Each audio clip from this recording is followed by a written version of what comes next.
വിത്ത് വിതയ്ക്കുന്ന ആളുകൾ, വയലിൽ പണിയെടുക്കുന്ന ആളുകൾ നമ്മുടെ നാട്ടിൽ പല ഏരിയ നമ്മൾ കാണാറുണ്ടല്ലേ. രാവിലെ തൊട്ട് പൊരിഞ്ഞ വെയിലത്ത് അവർ പണിയെടുക്കുക. അവരുടെ ജോലി പൊരി വെയിലത്താണെങ്കിലും ഒരു പ്രതീക്ഷ അവർക്കുണ്ട്. ഞാൻ ഈ കഷ്ടപ്പെടുന്നതിന് ഒരു ദിവസം എനിക്ക് ഇതിൻ്റെ കൊയ്ത്തിൻ്റെ അന്ന് ഒരു സന്തോഷം എന്തായാലും ഉള്ളിലുണ്ടാകും എന്നുള്ള പ്രതീക്ഷയിലായിരിക്കാം അവർ വിത്തെറിയുന്നത്. കുറേ വിത്ത് വീട്ടിലിരിപ്പുണ്ടായിരുന്നു, എന്നാൽ ആ പാടത്തൂടെ വലിച്ചെറിഞ്ഞിട്ട് വരാമെന്നും പറഞ്ഞ് വന്ന് ചെയ്യുന്നതല്ല. ചില മാസങ്ങൾ കഴിയുമ്പോൾ അതിൽ നിന്നൊരു ഫലം അവർക്ക് ലഭിക്കും എന്നുള്ളവർക്ക് ഉറപ്പാണ്. അതുകൊണ്ടാണ് അവർ ഇത്രയും കഷ്ടപ്പെടുന്നത് അല്ലേ. നിങ്ങളൊരു വാഴ കുഴിച്ച് വെക്കുന്നത് അതിൽ നിന്ന് കൊല പ്രതീക്ഷിച്ചല്ലേ, അതോ നല്ല രസമുണ്ട് ഈ ഇല കാണാൻ എന്നും പറഞ്ഞാണോ? അല്ല. അപ്പോൾ ഏത് കാര്യത്തിനകത്തും നമ്മൾ ചെയ്യുന്നതിനകത്തൊരു പ്രതീക്ഷ നമുക്കുണ്ട്. കുറച്ച് വിതയ്ക്കുന്നവന് കുറച്ച് പ്രതിഫലവും, അധികം വിതയ്ക്കുന്നവന് അധികം പ്രതിഫലമാണ് കിട്ടുന്നത് അല്ലേ. അങ്ങനെയാണ് എൻ്റെ സിസ്റ്റം. ബൈബിളിലും അങ്ങനെ തന്നെ പറഞ്ഞേക്കുന്നത്. കൊരിന്ത്യർക്കെഴുതിയ 2-ാം ലേഖനം 9-ാം അധ്യായത്തിൻ്റെ 6-7 വാക്യങ്ങൾ നിങ്ങൾ വായിക്കണം. അവിടെ എഴുതിയിരിക്കുന്നത്, എന്നാൽ ലോഭമായി വിതയ്ക്കുന്നവൻ ലോഭമായി കൊയ്യും, ധാരാളമായി വിതയ്ക്കുന്നവൻ ധാരാളമായി കൊയ്യും എന്ന് ഓർത്തുകൊള്ളുവീൻ. അവനവൻ ഹൃദയത്തിൽ നിശ്ചയിച്ചതുപോലെ കൊടുക്കട്ടെ, സങ്കടത്തോടെ അരുത്, നിർബന്ധത്താലും വരുത്, സന്തോഷത്തോടെ കൊടുക്കുന്നവനെ ദൈവം സ്നേഹിക്കുന്നു. അതാ വാക്യം. അപ്പോൾ നമ്മുടെ ചിന്ത പെട്ടെന്ന് ഓടിപ്പോകുന്നത് ഈ കാശിൻ്റെ കാര്യമാണോ പാസ് പറയാൻ പോകുന്നത്? അങ്ങനെയല്ല. കാശും അതിനകത്തൊരു ഭാഗമാണെന്ന് മാത്രമേ ഉള്ളൂ. അല്ല, ദൈവത്തിന് കൊടുക്കുന്ന ഏതൊരു കാര്യത്തിലും നിങ്ങൾക്ക് ചെയ്യാൻ പറ്റുന്നൊരു കാര്യമാണ് സന്തോഷത്തോടെ ചെയ്യുക എന്നുള്ളത്. ദൈവത്തിന് സ്തോത്രം അല്ലേ. അതിപ്പോൾ തുണിയായിരിക്കാം, അല്ലെങ്കിൽ എന്തെങ്കിലും സംവിധാനങ്ങളൊക്കെ ആയിരിക്കാം, ആർക്കെങ്കിലും കൊടുക്കുന്നത്, ദൈവനാമത്തിൽ കൊടുക്കുന്നത്. സ്തോത്രം. നമ്മുടെ ഈ കേരളത്തിൽ അല്ലെങ്കിൽ നമ്മൾ താമസിക്കുന്ന ചുറ്റുവട്ടത്തിൽ ചിലപ്പോൾ ആളുകൾക്കൊന്നും ഒരു ബുദ്ധിമുട്ടുണ്ടാകുകയില്ല. ഉടുതുണിക്ക് മറുതുണിയല്ല, ഉടുതുണിക്ക് തുണിക്കട തന്നെ ഉള്ളവരായിരിക്കാം നിങ്ങളുടെ വീട്ടിൽ. പക്ഷേ പല സംസ്ഥാനങ്ങളിലും വസ്ത്രത്തിന് കഷ്ടപ്പെടുന്ന എത്രയോ ദൈവമക്കളുണ്ട്. എൻ്റെ ഒരു അനുഭവം പറയാം. ചില മാസങ്ങൾക്ക് മുമ്പ് ഞാൻ ആന്ധ്രാപ്രദേശിലെ തെലങ്കാനയിൽ പോയ സമയത്ത്, ആന്ധ്രാപ്രദേശും തെലങ്കാനയും 2 സംസ്ഥാനമാണ്. ഒരു ശുശ്രൂഷയിലൂടെ 10 ദിവസത്തെ വർക്കിന് വേണ്ടി പോയതാണ്. 10 ദിവസം വർക്ക് കഴിഞ്ഞ് ഞങ്ങൾ അവിടെ നിന്ന് പോരുന്ന സമയത്ത് വളരെ ഹൃദയവേദനയോടെയാണ് പോകുന്നത്. ഓരോ ദൈവമക്കളൊക്കെ വന്നിരിക്കുന്ന ഇരിപ്പ് കണ്ടു കഴിഞ്ഞാൽ വസ്ത്രത്തിൻ്റെ അപര്യാപ്തത മൂലം കീറിയതും പഴയതും ഒക്കെ കൊടുത്തു വന്നിരിക്കുന്ന ആളുകൾ, അവരുടെ ആരാധനയും അവരുടെ ദൈവത്തെ മഹത്വപ്പെടുത്തലൊക്കെ കണ്ടപ്പോഴത്തേക്ക് നമ്മൾ തന്നെ നാണം കെട്ടുപോയി. എന്ന് പറഞ്ഞാൽ അത്രയ്ക്ക് ഭക്തിയോടാണ് അവർ ദൈവത്തെ ആരാധിക്കുന്നത്. അവരുടെ കണ്ണുനീരും പ്രാർത്ഥനയും. ഹൃദയത്തിലൊരാഗ്രഹം, ഇവർക്ക് എങ്ങനെയും കുറച്ച് വസ്ത്രങ്ങൾ എത്തിക്കണമെന്നൊരാഗ്രഹം ഹൃദയത്തിൽ തോന്നി. അടുത്ത ട്രിപ്പിൽ ഞാൻ പോയപ്പോൾ ഞാൻ എൻ്റെ സുഹൃത്തുക്കളോട് കുറച്ച് പേരോട് പറഞ്ഞു, കുറച്ച് ദൈവമക്കളോട് പറഞ്ഞു, എനിക്ക് കുറച്ച് വസ്ത്രങ്ങൾ വേണം. അങ്ങനെ കുറേ പേര് സെക്കൻഡ് ഹാൻഡ് തുണിയെല്ലാം തന്നു വിട്ടു. കുറച്ച് പേര് ഫ്രഷും വാങ്ങി തന്നു. ഞാനത് വീട്ടിൽ കൊണ്ടുവന്ന് അഴിച്ചു നോക്കിയപ്പോൾ 1-2 കവറുകൾക്കകത്തിരുന്നത് ഉപയോഗിക്കാൻ പോലും കൊള്ളാത്ത രീതിയിലാണ്. കീറിപ്പറഞ്ഞതാണ്. തയ്ക്കാൻ പോലും പറ്റത്തില്ല. തയ്ച്ചു കൊണ്ടാന്ന് വെച്ചാൽ അത് നടക്കില്ല. പിഞ്ചി കീറിപ്പോയതൊക്കെ. അതെല്ലാം കൂടെ ഞാൻ കുപ്പത്തൊട്ടി കൊണ്ടിട്ടു. ആ കുപ്പത്തൊട്ടി രാവിലെ വാരാൻ വന്ന പഞ്ചായത്തിൻ്റെ തൊഴിലാളികൾ പറഞ്ഞു, നമ്മുടെ വാതക്കലാണല്ലോ കുപ്പത്തൊട്ടി ഇരിക്കുന്നത്. അവർ പറഞ്ഞു, എൻ്റെ സാറേ, ഇത് കുപ്പത്തൊട്ടി പോലും ഇടല്ലോ, ഇത് കത്തിച്ച് കളഞ്ഞു. കാരണം കുപ്പത്തൊട്ടിക്കാർക്ക് പോലും വേണ്ട. അവർ റീസൈക്കിൾ ചെയ്യാമാണ് ഇതെല്ലാം പരിക്കൊണ്ട് പോകുന്നത്. അതിന് പോലും കൊള്ളത്തില്ല. എന്നാൽ നല്ല ഫ്രഷായിട്ട് വാങ്ങി തന്നവരുമുണ്ട്. എനിക്ക് ഹൃദയത്തിൽ വളരെ വിഷമം തോന്നി. ഞാൻ ദൈവം നോക്കാതെ അവിടെ എത്തിച്ചേർന്നെങ്കിൽ എന്തായിരുന്നു സ്ഥിതി? സ്തോത്രം. ആ ഒരു പ്രാവശ്യം സെക്കൻഡ് ഹാൻഡ് തുണിയെല്ലാം ഞാൻ അവിടെ എത്തിച്ചു. ഒരു വാഹനം നിറയെ തുണിയായിട്ടാണ് ഞാൻ പോയത്.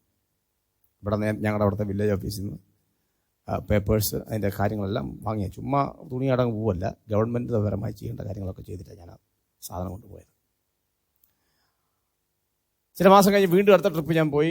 സുവിശേഷകരുടെ ബന്ധത്തിൽ മറ്റൊരു ഭാഗത്തേക്ക് പോകാൻ നേരത്തെ എനിക്ക് തോന്നി കുറച്ച് ഡ്രസ്സ് കൂടെ കൊണ്ടായാലോ. അതിനുവേണ്ടി ഞാൻ ആ പ്രാവശ്യം ഞാൻ ചെയ്തത് സെക്കൻഡ് ഹാൻഡ് വേണ്ട, ഫ്രഷായിട്ട് വാങ്ങിക്കൊണ്ടുപോകാം. നമ്മൾ കൊടുക്കുന്ന ദൈവത്തിനല്ലേ ഇല്ലേ. നിങ്ങൾ ചെറിയ ഓരോരുത്തരും ചെയ്യുന്നതല്ല എനിക്ക് ചെയ്യുന്നു. അപ്പോഴാണ് ഏറ്റവും ഫ്രഷായിട്ട് കൊടുക്കണം. നമ്മൾ ചെയ്യുന്നതെല്ലാം പുതിയതായിരിക്കും.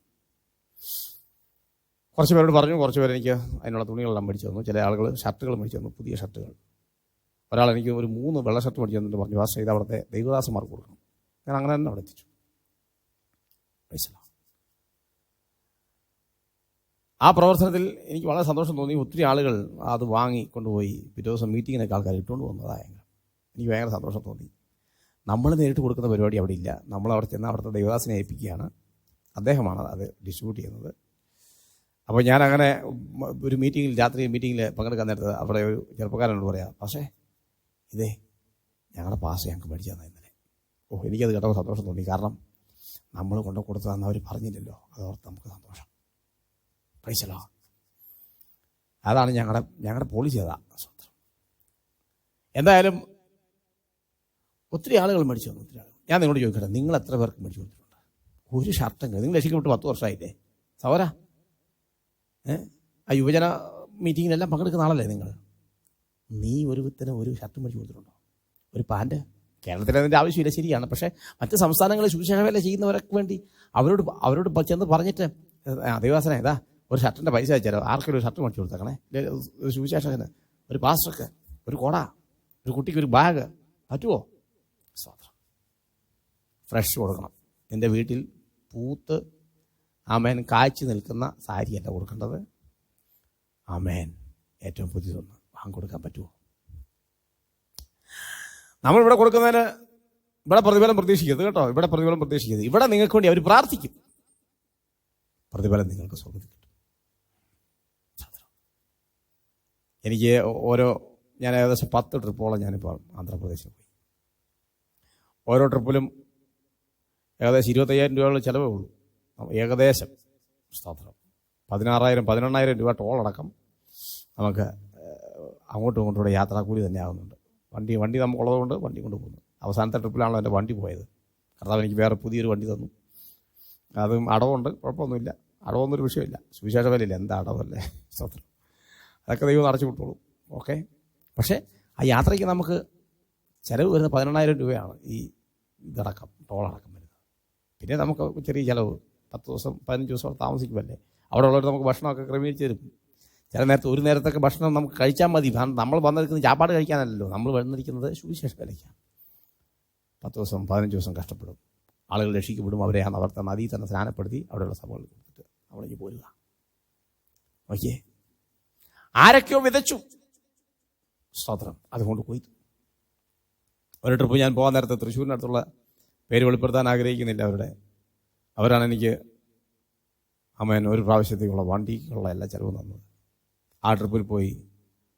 ആ ട്രിപ്പിലാണ് ഞങ്ങൾ സ്തോത്രം 9 പേരെ സ്നാനപ്പെടുത്തി. ഞാൻ അവിടുത്തെ ഒരു നദിയിൽ സ്നാനപ്പെടുത്തി. സ്തോത്രം. എൻ്റെ പ്രിയരെ, എത്രയോ പ്രാവശ്യം ഞാനെതിരെ ഇത് പറഞ്ഞെന്ന് ചോദിച്ചു കഴിഞ്ഞാൽ, നിങ്ങൾ വിതയ്ക്കുന്നത് നിങ്ങൾക്ക് കൊയ്യാം. കുറച്ച് വിതയ്ക്കുന്നുള്ളൂ, കുറച്ച് മതി, കൊയ്യാൻ പറ്റും. ധാരാളമായി വിതയ്ക്കാനാണ് ഇനിയൊരു അവസരം ദൈവം നിങ്ങൾക്ക് തന്നിരിക്കുന്നത്. ഇനി നിങ്ങളുടെ ആയുസ് എത്ര കാലം ഉണ്ടെന്ന് അറിയത്തില്ല. വിതയ്ക്കാൻ പറ്റുമോ? അങ്ങനെ സമർപ്പിക്കണം. രാവിലെ ആരുടെയും സുവിശേഷ വില ചെയ്യുന്ന ആരുടെയും കൊടുക്കുക, ആരുടെയും കൈ കൊടുക്കുക. സ്തോത്രം. രാജ്യത്തിൻ്റെ നിയമത്തിന് മറികടന്നൊന്നും ചെയ്യരുത്. രാജ്യത്തിൻ്റെ നിയമത്തിനകത്തുനിന്നുകൊണ്ട് നിങ്ങൾക്ക് ചെയ്യാൻ പറ്റുന്നതൊക്കെ കർത്താവിൻ്റെ നാമത്തിന് വേണ്ടി ചെയ്യാം. അതിനുവേണ്ടി ദൈവം നിങ്ങളെ സഹായിക്കുന്ന പ്രാർത്ഥിക്കാം. നല്ല ദൈവമേ, സ്വർഗ്ഗസ്ഥ പിതാവേ, അവിടുത്തെ പുത്രൻ രക്ഷിതാവായ യേശു ക്രിസ്തുവിന്റെ നാമത്തിൽ ഒരുമിച്ച് ഞങ്ങൾ തിരുസന്നിധിയിലേക്ക് അടുത്ത് വരികയാണ്. ഈ രാവിലെ സമയം കർത്താവെ, ലോഭമായി വിതയ്ക്കാനല്ല, ധാരാളമായി വിതയ്ക്കാൻ ഇവരുടെ കർത്താവ് സഹായിക്കണമേ. ഞാൻ ഹൃദയം തുറന്നവരെ അനുഗ്രഹിച്ച് പ്രാർത്ഥിക്കുന്നു. ഇനി അവരുടെ ചിന്താഗതി കർത്താവിന് ഫ്രഷ് കൊടുക്കുക എന്നൊരു ചിന്താഗതിയിലേക്ക് അവർ ഇന്ന് രാവിലെ വരട്ടെ. പൊട്ടിയതും കീറിയതൊന്നും എൻ്റെ കർത്താവെ, ഏറ്റവും ഫ്രഷായിട്ട് ദൈവത്തിന് കൊടുക്കാൻ ഈ ചെറിയവരിൽ ഒരുവന് ചെയ്തത് എനിക്ക് ചെയ്തു. കർത്താവ് കൃപ ചെയ്യണമെന്ന് പ്രാർത്ഥിക്കുന്നു. ഞാൻ ഹൃദയം തുറന്നവരെ അനുഗ്രഹിക്കുന്നു. ഈ ലോക്ക്ഡൗൺ ഒക്കെ കഴിയുമ്പോൾ കർത്താവിന് വേണ്ടി അധികമായി ചെയ്യുവാൻ കർത്താവ് കൃപ കൊടുക്കണമേ. അനുഗ്രഹിച്ച് പ്രാർത്ഥിക്കുന്നു യേശുവിന്റെ നാമത്തിൽ തന്നെ. ആമേൻ. പ്രിയരെ, സന്തോഷത്തോടെ കൊടുക്കുന്നവനെ ദൈവം സ്നേഹിക്കുന്നു. കൊടുക്കുന്നതിലും ആ സന്തോഷം ഉണ്ടാകട്ടെ. ദൈവം നിങ്ങളെ സമൃദ്ധിയായിട്ട് അനുഗ്രഹിക്കട്ടെ.